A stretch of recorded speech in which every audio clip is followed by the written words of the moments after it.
Hey, what's up, everyone? Welcome back to another episode of the Fantasy Fellow Show. My name is Kyle, and tonight I'm going to be pumping out 4 videos. We're going over the NFC West, and that's gonna conclude our 32-team fantasy preview series. So I'm super excited to get this behind us, and we can start doing mock drafts and best ball things, and start actually talking about some numbers and projections and rankings and all that stuff. So there's a lot happening on the fantasyfellowship.com. If you guys go to the link in the description below, I do have a 2020 draft kit available here. If you click on the link, it's going to ask you to subscribe, $15 for the month of June and July. It's just a one-time payment, but for June and July pricing, it'll be $15. We'll go up to $20 for August. But you just create an account with WordPress, and then you enter your info, and we're good to go. You're going to get access to my projections document. I have a couple other things on there too right now, and then all the articles and the things that I put out there. So it's a good value for what it's worth to help you guys prepare for your draft.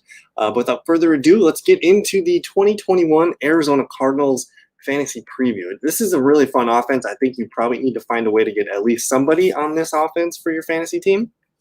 So we, of course, know Cliff Kingsbury is still there. He kind of acts as the offensive coordinator as well. He's been doing that for 3 years. I guess this will be his third year doing that. So no real offensive coordinator. He is the offensive coordinator. So we like the continuity of this offense. Year 3 of Kyler Murray. And last year, where did he finish? In standard 4-point passing leagues. Let me just pull this up here. So last season, Kyler Murray, he was quarterback 3 in a 4-game, 4-point passing touchdown league. He ended up playing all 16 games. He finished just under 4,000 yards, 26 TDs to 12 interceptions, but the big numbers, 819 rushing yards and 11 touchdowns. So he did kind of slow down as the season got on here.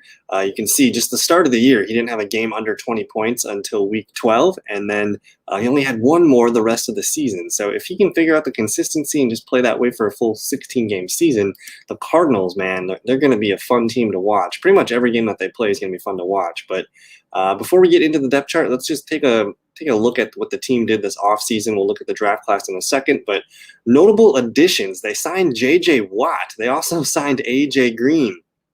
So 2 massive additions with veterans here. J.J. Watt's going to help that pass rush. A.J. Green's going to step in and be the number 3 wide receiver right away. I would imagine this is going to allow them some creativity with the wide receivers. Then you can move Hopkins, you can move Kirk around, and now A.J. Green, who might just be kind of a big slot at this point of his career.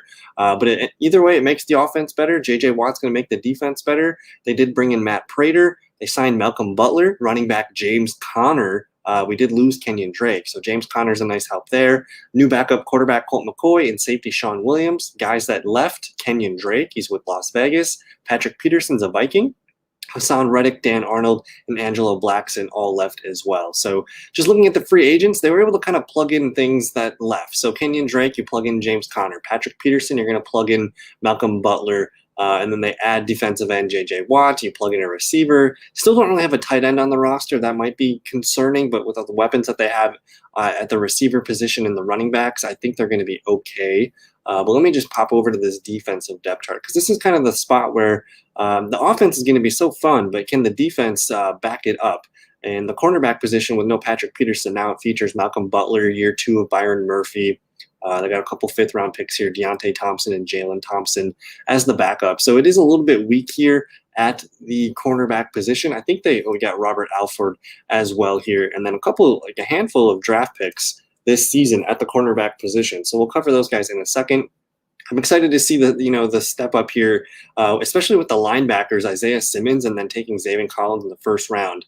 That's going to be the area of the field that I watch the most when I'm watching them on defense. Let's cover this 2021 draft class real quick. Of course, Zaven Collins, number 16th overall. He was the 2nd linebacker off the board out of Tulsa. He's a really fun player to watch, and again, you're going to plug him right next to Isaiah Simmons. So this could be a really, really fun linebacking duo for the years to come. So really good pick there. A lot of people had them pegged for corner, but there was a run on corners early, so they just went with the next guy best on their board. Round 2, they get Rondale Moore. 49th overall, the 7th wide receiver off the board.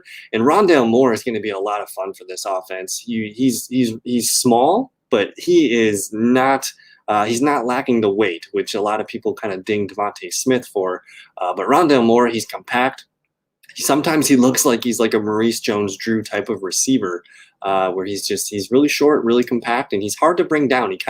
He plays the receiver position like a running back. So they're probably going to use him in a variety of ways, get creative on offense with him, try to probably get him in the backfield, do some quick screens and some outs to him, try to get him the ball in space and let him do his thing, because he's really deadly with the ball in space. I loved watching his tape, so I really like this fit for dynasty leagues. He's a late first, sometimes a second-round player there. Marco Wilson, cornerback, here in the 4th round. They didn't have a 3rd-round pick, so we wait all the way to 136, but adding another quarterback there to kind of just help ease the Patrick Peterson departure for free agency. They get another defensive end, Victor Dumukije. I'm still not sure how to say his name, out of Duke. Tay Gowan out of UCF, another cornerback. Safety James Wiggins from Cincinnati, and then a center, Michael Manet, out of Penn State here. So a really good I like the top 2 picks. I know these guys are going to be used right away this year. We'll see if Marco Wilson can compete for like a secondary role as a corner there, and we'll see about some of these other guys. But Collins and Rondale Moore, we're going to be watching those guys make plays this year. So all in all, the Cardinals got better this year. They did lose a couple key pieces, but I think the draft class and signing J.J. Watt, A.J. Green, Malcolm Butler, James Conner, that's going to make this team better as Kyler Murray gets into his year 3. So looking at the depth chart, let's take a look and see who we are basically looking at for drafting this season. Of course, Kyler Murray, he was quarterback 3 last season. And again, I think he might have been the #1 quarterback for like the first 11, 12 weeks of the year. And then he kind of just, there was an injury that kind of just stalled him out towards the end of the season. The Cardinals just fell a little bit flat. But this needs to be a playoff team this year. This should be a team that can, finish in the top 7. The NFC West is brutal though. But with Kyler Murray and his rushing potential, I think I got him as a top 5 QB. Let me see where I got him in the rankings. He's my QB2 right now. I do have him throwing for almost 4,200 yards, 28 touchdowns, rushing for 865 yards and 9 touchdowns. So the rushing touchdowns came down a little bit. Passing yards go up a little bit more. Passing touchdowns. I do like what I see from Kyler Murray, and he's probably one of the safest quarterbacks that I think you can take. I know Pat Mahomes, Josh Allen, Kyler Murray, it's a high draft investment to take a quarterback that high, but I do think you're getting an advantage with one of those 3 quarterbacks. So I love Kyler Murray. His backups, again, Colt McCoy, who they added, Chris Streveler, and Cole McDonald. Now, what do we do with the running backs? Last season, we saw Kenyon Drake dominate the touches, but Chase Edmonds still looked pretty good as a runner. So let me just let's go look at the stats from last year and see where these guys finished. I would imagine we're not going to see James Conner step right into the Kenyon Drake role, where Kenyon Drake last season was running back 15. He had 194 fantasy points. And then Chase Edmonds down here at 168 fantasy points. He was RB25. So the reason we should be interested is the Cardinals put 2 running backs in the top 25 for PPR points last year. So something good is going to happen. Now, I could see if you like James Conner and think that he can, come in and get the 239 touches that Kenyon Drake did, I don't see it. Between the two, Edmonds had 97 carries and Kenyon Drake had 239. So I would imagine a lot of those come down for James Conner. Maybe James Conner's in the upper 100 in like 80s or 90s. But I think it's clear that Chase Edmonds is going to get more work. He was more effective last year than Kenyon Drake. And he's also the best pass catcher of the two. He had 53 catches, 68 yards, 402 yards, and 4 TDs. I kind of think that this is his floor. And for PPR purposes, that's what we care about.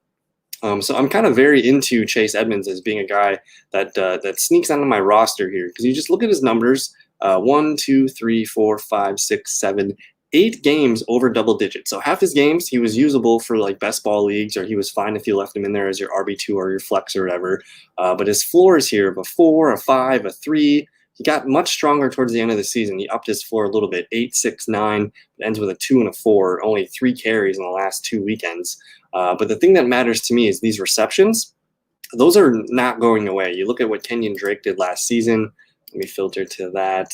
Kenyon Drake, he did catch 25 of his 31 targets. So between the two of them, you're looking at 98 targets and you're looking at 336 rushing attempts. So this is a lot of productivity that's up for grabs. And I'm just not sure how it's going to shake out. For now, I have Chase Edmonds with 115 carries. I have him with 59 catches. I have him scoring 5 total touchdowns, which is what he had last season. And then James Conner, I have him at 195 carries, 765 yards, 7 TDs. I think he's going to be the goal line back. I think that's easy to see. But Chase Edmonds is still going to dominate the opportunity in the passing game. So if I go look and see where the running backs finished, let's see here. Chase Edmonds, I got him at 25, running back 25, same as last year. And then where is James Conner? James Conner's in here at 33. So both of these guys I view pretty highly. If one of them gets injured, you're looking at a stud RB1 because the depth behind them, Jonathan Ward, second year, Eno Benjamin, Tavion Feaster, and Kafani Muhammad. It doesn't have a lot of confidence. So if something happens to Edmonds or Conner, the other one is going to be locked into some really nice running back 1 point. So if you can get one of these guys as your RB3, one of the first running backs on your bench just to call up, I do think there's a chance that they could be very useful for us this year. And then again, with Chase Edmonds having the PPR floor, he's an interesting flex option to start the year at least. So we'll move on to the running back or the wide receivers here. Of course, DeAndre Hopkins, Christian Kirk, AJ Green.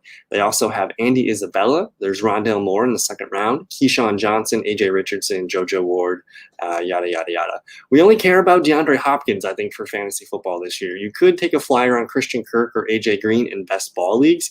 But again, one of my biggest staples of fantasy football is, can I trust you? Are you going to get the ball consistently? I do like what Christian Kirk did last season in spurts. He actually had a nice run in the middle of the season where he was putting up massive points, maybe like 4 20-point games in a row.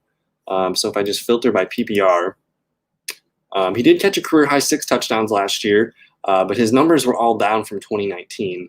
But again, he had that middle stretch of the season where from week 6, 7, and 9, 3 straight games over 20 fantasy points. But after that, it was just like a desert, a fantasy wasteland.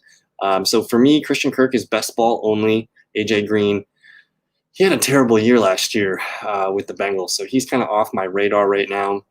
If I look at the numbers real quick,